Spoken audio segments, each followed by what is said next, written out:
Hello viewers, welcome to the IGNOU tech में आप सभी का स्वागत है। सो व्यूअर्स, तो कैसे हैं आप सब? आई होप कि आप सब अच्छे होंगे। तो आज आप लोग के बीच फिर से एक नई वीडियो लेके आए हैं और आज का हम इस वीडियो में देखने वाले हैं मोस्ट इंपॉर्टेंट क्वेश्चन, जिसका सब्जेक्ट कोड है BHDC 113। सो व्यूअर्स, तो यदि अभी तक आपने हमारे चैनल को सब्सक्राइब नहीं किया है तो प्लीज़ आप हमारे चैनल को सब्सक्राइब कर लीजिए तथा साथ ही साथ PDF प्रोग्राम के लिए टेलीग्राम चैनल को ज्वाइन कर लीजिए। सो व्यूअर्स, तो टाइम को वेस्ट न करते हुए आइए प्रश्न को देखते हैं। प्रश्न क्या कह रहा है? प्रश्न कह रहा है, प्रेमचंद्र योगिन कविता की विशेषताओं को लिखिए। सो व्यूअर्स, तो यह प्रश्न हमारा 20 मार्क्स में पूछा जाता है और इस बार पूछे जाने की बहुत ज़्यादा संभावना है।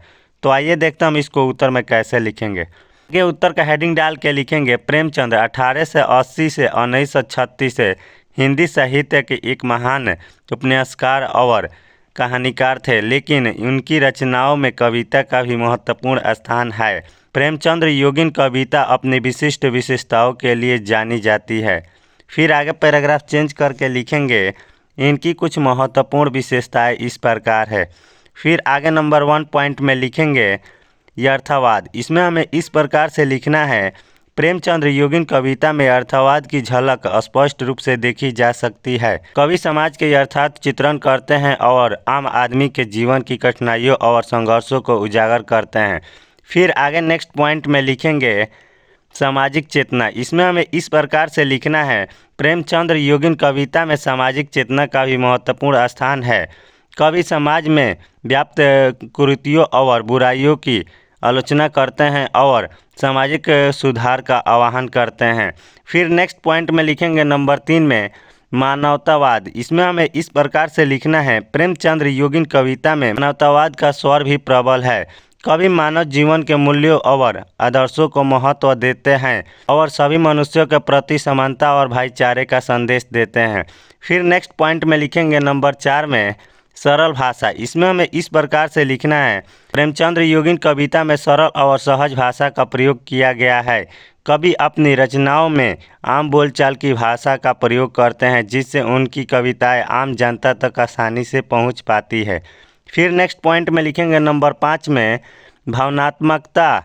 इसमें हमें इस प्रकार से लिखना है, प्रेमचंद्र योगिन कविता में भावनाओं का सहज और स्वाभाविक प्रवाह होता है। कवि अपनी रचनाओं में मानवीय भावनाओं को गहनता से व्यक्त करते हैं। फिर नेक्स्ट पॉइंट में लिखेंगे नंबर 6 में प्राकृतिक चित्रण। इसमें हमें इस प्रकार से लिखना है, प्रेमचंद्र योगिन कविता में प्रकृति का भी मनोरम चित्रण मिलता है। कवि प्रकृति के विभिन्न रूपों का वर्णन करते हुए अपनी रचनाओं में सौंदर्य और रस का संचार करते हैं।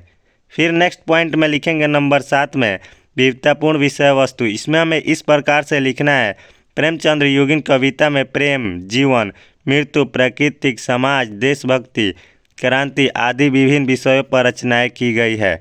फिर नेक्स्ट पॉइंट में लिखेंगे नंबर 8 में प्रेमचंद्र की रचनाएं। इसमें हमें इस प्रकार से लिखना है, प्रेमचंद्र ने अनेक कविताएं लिखी, जिनमें सुनदेशी, निर्झर, प्रेम की देवी, जीवन के गीत, कवितावली आदि प्रमुख है।